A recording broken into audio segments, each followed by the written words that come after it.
জনাব আজিজের সাথে আমার যে কথাগুলো হয়েছে আমার মনে হয়েছে যে তিনি পায়ের নখ থেকে একদম মাথার চুল পর্যন্ত শতভাগ আওয়ামী লীগ, এবং শেখ হাসিনার ভালো মন্দর সঙ্গে তিনি তার নিজের জীবনকে সঁপে দিয়েছিলেন। এবং বিজিবির ডিজি হিসেবে তিনি আমাকে বলেছেন যে আমি জানি যে আওয়ামী লীগ ক্ষমতা থেকে চলে গেলে আমাকে ওরা বাঁচতে দেবে না, আই উইল নট অ্যালাইভ। তো কাজেই আমি আমার জীবনের শেষ রক্তবিন্দু এই আওয়ামী লীগের ক্ষমতায় রাখার জন্য ব্যয় করবো, একের জাস্ট এই কথা। তো তখনও পর্যন্ত দুর্নীতি তাকে স্পর্শ করেনি, এবং তখনও পর্যন্ত তার ভাইরা মুক্তি পায়নি, তার ভাইদের মামলা নিয়ে তখনও কথাবার্তা হয়নি, রাষ্ট্রপতির বিশেষ ক্ষমার পর্যায়ে যায়নি। ঠিক ওই সময় জেনারেল আজিজের এই কথা, এবং তিনি বলছেন যে আমাকে লেফটেন্যান্ট কর্নেল হিসেবে যেভাবে বঞ্চিত করা হয়েছে, আমার জীবনকে যেভাবে তছনছ করে দেওয়া হয়েছে, এবং আমার অনেক জুনিয়র যখন আমার সামনে দিয়ে যেত এবং তাদেরকে আমি স্যালুট দিতে বাধ্য হতাম, তো এই বেদনা থেকে আওয়ামী লীগ আমাকে বাঁচিয়েছে। আই এম গ্রেটফুল, আওয়ামী লীগের প্রতি গ্রেটফুল। এবং আমার পরিবার, আমার ভাই, তাদের জীবন প্রধানমন্ত্রীর জন্য তাদের জীবন শেষ হয়ে গেছে, এবং তাদের বিরুদ্ধে যে সন্ত্রাসী মামলা, যে হত্যা মামলা, এগুলো সবই রাজনৈতিক মামলা। আওয়ামী লীগ করার কারণে এই জিনিসগুলো হয়েছে, অন্য কোনো কারণে হয়নি। তারা এলাকায় প্রভাব বিস্তার করেছে, তাদের আরো অনেক প্রভাব বিস্তার করার জন্য, হয়তো যেটা আমি বলছি সে বলে নাই, কোনো একটা জায়গাতে প্রভাব রক্ষা করতে হলে সেখানে তাকে চোর, ডাকাত, গুন্ডা, বদমাস, ফেন্সিডিলখোর থেকে শুরু করে সবার উপর আধিপত্য বজায় রাখতে হয়। তো এরকম শীর্ষ সন্ত্রাস হিসেবে তার ভাইদের এরকম একটা মোহাম্মদপুর অঞ্চলে বদনাম ছিল, এবং ওখানে রাজনৈতিক যারা প্রতিপক্ষ ছিলেন, বিশেষ করে ওই সময় মোহাম্মদপুরে যিনি সংসদ সদস্য ছিলেন, তার সঙ্গে তার ভালো সম্পর্ক না মন্দের সম্পর্ক, এটা মোরালেস সবাই জানেন, হাজী মকবুল সাহেব। তো যাই হোক, এগুলো নিয়ে ওনার সঙ্গে আমার আসলে অনেক খোলামেলা আলাপ আলোচনা হয়েছে। তো সেই মানুষটি আওয়ামী লীগ প্রীতি একেবারে যেদিন তিনি রিটায়ার্ড করেছেন সেই দিন পর্যন্ত ছিলেন, এবং সম্ভবত এখনো পর্যন্ত আছে। কারণ হলো এই লোকগুলো পরিবর্তন হয় না, কিন্তু দুর্নীতি বা অন্য যে বিষয়গুলো সেগুলো আসলে সাবস্টিকুয়েন্টলি তার সাথে আসছে। তো তার কেন এরকম হলো? দ্বিতীয়ত, এই একই ঠিক তদ্রুপ কথা কিন্তু বেনজির সাহেবের পরিবার বা বেনজির সাহেব নিজে ওইভাবে আওয়ামী লীগ কখনো করেছেন আমি জানি না। ছাত্রলীগ তিনি কখনো করেছেন বিশ্ববিদ্যালয়ে আমি একদম জানি না। যদি কেউ জানেন আমার ভুল সংশোধন করে দেবেন। তিনি একজন ভালো ছাত্র ছিলেন, একদম প্রফেশনাল পুলিশ অফিসার ছিলেন, এবং বিএনপি জমানাতে তিনি যখন জাতিসংঘে আছেন, ঠিক ওই সময়টাতে একদিন চট্টগ্রাম এয়ারপোর্টে আমি যাচ্ছিলাম, ঢাকা এয়ারপোর্টে আমি আসছিলাম, তখন দেখলাম একটা গাড়ি দাঁড়ানো। তো আমি ড্রাইভারকে জিজ্ঞাসা করলাম যে কে আর গাড়িতে, বললো যে এরকম বাড়ি ফরিদপুর বাড়ি। আমি বললাম আমার বাড়ি তো ফরিদপুর, বলে যে স্যারের সাথে পরিচয় হবে, খুব ভালো মানুষ। আমি বললাম যে আমার পরিচয় হওয়ার দরকার, আমি ব্যবসা বাণিজ্য করি। এটা বিএনপি জমানাতে। যাই হোক, এইরকম একটি লোক হঠাৎ করে আওয়ামী লীগ হয়ে গেল, যে কখনো আওয়ামী লীগ ছিলেন না, আওয়ামী লীগ হয়ে গেলেন, প্রধানমন্ত্রীর লোক হয়ে গেলেন, এবং প্রধানমন্ত্রীকে সার্ভিস দেওয়ার চেষ্টা করলেন, এবং সার্ভিসের সাথে সাবস্টিকুয়েন্টলি তিনি ব্যবসা বাণিজ্য বলেন, দুর্নীতি বলেন, অনিয়ম বলেন, যেগুলো অভিযোগ আসছে এগুলোর সাথে জড়িত হয়ে পড়লেন। এখন আমার প্রশ্ন এই দুজনের কাছে, ইয়া আজিজ ওয়া বেনজির, অর্থাৎ হে আজিজ এবং হে বেনজির, আপনারা এগুলো কেন করতে গেলেন? কি দরকার ছিল? আপনি বিজিবির ডিজি পর্যন্ত ছিলেন, আপনি এরিয়া কমান্ডার হয়েছেন, হয়তো লেফটেন্যান্ট জেনারেল হতেন, ওই পর্যন্ত থাকতে হয়তো সেনাপ্রধান হতেন না, বা আপনি সেনাপ্রধান হয়েছেন। সেনাপ্রধান হওয়ার পর আপনার কেন 2018 সনে এই ওভার কাজগুলো আপনাকে কেন আপনি করতে গেলেন? Why you have done this thing? এই হিসাবটি, এই বিষয়টি আপনি একটু লিখে যান।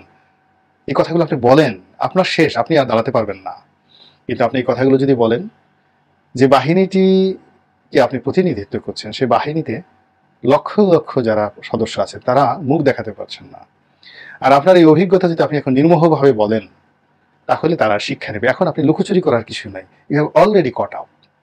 আপনি দেশে এবং দেশের বাইরে কট আউট হয়ে গিয়েছেন। এই মুহূর্তে যদি আপনি সরল স্বীকারোক্তি করেন যে আমি এই কাজগুলো এই কারণে করেছি, এই কাজগুলো আমার ভুল হয়েছে, আমি যে ভুলগুলো করেছি সেই ভুলগুলো তোমরা করো না, এই বিষয়গুলো যদি আপনি বলতে যান, তাহলে বাংলাদেশের একটা নতুন ইতিহাস তৈরি হবে। একইভাবে আমি এই সেম বক্তব্যটি বেনজির সাহেবকে বলতে চাচ্ছি যে কি দরকার ছিল? বাংলাদেশ পুলিশ আপনার মতো কয়জন মেধাবী অফিসার ছিলেন? আরে বাবা, অনেকে বলে আপনার নারী ঘটিত ব্যাপার ছিল। নারী ঘটিত ব্যাপার কার না আছে? এটা নিয়ে তো কেউ প্রশ্ন করতো না। দাম্পত্য জীবনে আপনার সমস্যা আছে, এটা কার না আছে? দাম্পত্য জীবনের সমস্যা সবকিছুর ঊর্ধ্বে you are a good officer, brilliant officer. কেন আপনার এই সমস্ত খাজুরি কর্ম করার দরকার ছিল? কেন আপনার এত দলীয় লেজুর ভিত্তিক করার দরকার ছিল? আর কেনই বা আপনার এ সমস্ত এই অর্থ বিত্ত এগুলো কি দরকার ছিল বলেন? এত বড় এখন বাড়ি দিয়ে আপনি কি করবেন? এত বড় একটা অ্যাপার্টমেন্ট, আপনি কয়জন, আপনার দুটো মেয়ে আছে, এগুলো বিয়ে হয়ে গেছে, আপনি এবং আপনার ওয়াইফ, 10,000 স্কোয়ার ফিটের একটা বাসা ঢাকা শহরে আপনার জন্য তো 1,000 স্কোয়ার ফিটের বাসাই যথেষ্ট। আমি তো যে এখন আমার ছেলে মেয়ে বিয়ে হয়ে গেছে, আমার কাছে হাজব্যান্ড ওয়াইফ, আমার কাছে মনে হয় 500 স্কোয়ার ফিটের একটা স্টুডিও অ্যাপার্টমেন্টই আমাদের জন্য যথেষ্ট। অথচ আমি তো একজন ধনী ব্যক্তি এই সমাজে, আমার কাছে মনে হচ্ছে যে 500 স্কোয়ার ফিটের অ্যাপার্টমেন্ট জানাব। আমি যে বাড়ি করেছি অনেক বড়, 50,000 স্কোয়ার ফিটের আমার বাড়ি করেছি, আমি তো সেখানে নিজের জন্য একেবারে ছোট্ট একটা অ্যাপার্টমেন্ট রেখেছি। সবাই বলে যে আপনি এখানে একেবারে 10,000 স্কোয়ার ফিটের নিয়ে নিজের একটা ফ্লোর পুরোটা রাখে আপনি একটা মানে প্যালেসের মতো করেন। না, আমার দরকার নেই। আমি এই বাসা মেনটেন করবে কে? আমার এগুলো দরকার নেই। তা আমি সেই এতদিন যাবত, সেই 91 থেকে ব্যবসা বাণিজ্য করছি, দীর্ঘদিন যাবৎ নিজের পরিশ্রম করা অর্থ যেটা হিসাব দেওয়া যায়, এবং সেই হিসাব দেওয়া অর্থ খরচ করে আমার কাছে কখনো মনে হয় না যে আমার খুব বড় একটা বাড়ির দরকার। আপনি একটা সীমিত আয়ের মানুষ, খুবই সীমিত আয়ের মানুষ, আপনি কোনো ধনী ব্যক্তির সন্তানও নন, মধ্যবিত্ত একটি পরিবারের সন্তান, জেলা শহরের একটা মধ্যবিত্ত পরিবারের সন্তান। আপনার কেন 10,000 স্কোয়ার ফিটের একটা অ্যাপার্টমেন্ট লাগবে বলেন? 350 বিঘা জায়গা, 1,000 বিঘা জায়গা, এরকম বড় রিসোর্ট কেন আপনার লাগবে? কেন আপনার পার্টির গ্রুপের ছেলেদের সাথে আপনার ওই গিয়ে একটা ক্লাব করতে হবে? আপনি আর আপনার বাবা কি কখনো ক্লাবে গিয়েছেন বলেন তো? Have you ever tell me? আপনার এই ক্লাবের যে সংস্কৃতি, আপনার দাদা কি কোনোদিন ঢাকা ক্লাবের মেম্বার ছিলেন? আপনি বলেন তো। আপনার কেন বোট ক্লাবের সভাপতি হতে হবে? কেন হতে হবে বলেন? হোয়াই? আপনার কেন ওই যে একটা গাজীপুর ভাওয়ালের যে রিসোর্ট করেছে পার্টিস গ্রুপের হাশেম সাহেবের ছেলেরা, কেন আপনার তাদের সঙ্গে পার্টনার হতে হবে? আবার ওই হাশেম সাহেবের ছেলেদেরকে নিয়ে কেন আপনার ডিবির হারুনের সাথে আপনার গন্ডগোল হবে? আপনি আইজি আর হারুন একজন এসপি। তো আপনার অধীনস্থ একজন এসপি, নারায়ণগঞ্জের এসপি হারুন, সে আপনার পার্টনারকে, আপনার অংশীদারকে গ্রেপ্তার করে ফেললো, থানায় নিয়ে আটকায় ফেললো। আপনার সেদিনই তো বোঝা উচিত ছিল যে আপনার পায়ের নিচে মাটি নেই, ইউ আর গন কেস। সেদিন থেকে আপনার তওবা করে সমস্ত জিনিসগুলো আপনাকে কন্ট্রোল করা উচিত ছিল, কিন্তু তা না করে বুক ফুলিয়ে পেট উঁচু করে, এখন একটু বুক ফুলান তো দেখি, এখন একটু পেট উঁচু করেন তো দেখি আপনি কেমন পারেন। তো এই অবস্থাতে কয়েকদিন আগেও আপনি রিটায়ার করার পরে সংবাদ সম্মেলন করেছেন ঘাড় বাঁকা করে, মানে আপনার মানে কালের কণ্ঠের বিরুদ্ধে আপনি যে প্রতিক্রিয়া দিলেন, আমি তখনই বলেছিলাম যে আপনি কাজটা ভুল করলেন, আপনি ধরা খেতে যাচ্ছেন। তো এই জন্য আমার প্রশ্ন যে মিস্টার আজিজ, আপনার কেন ডয়েস ভ্যালিতে আপনার সাক্ষাৎকার দিতে হবে?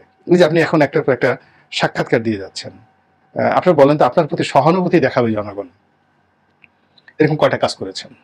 এই দেশের জনগণ আপনার পক্ষে নামবে, বা এরকম এই যে আমি যতটুকু কথা বলছি এরকম আপনার পক্ষে কথা বলবে কয়েকজন কবি সাহিত্যিক যাদের কথা লোকজন শুনে?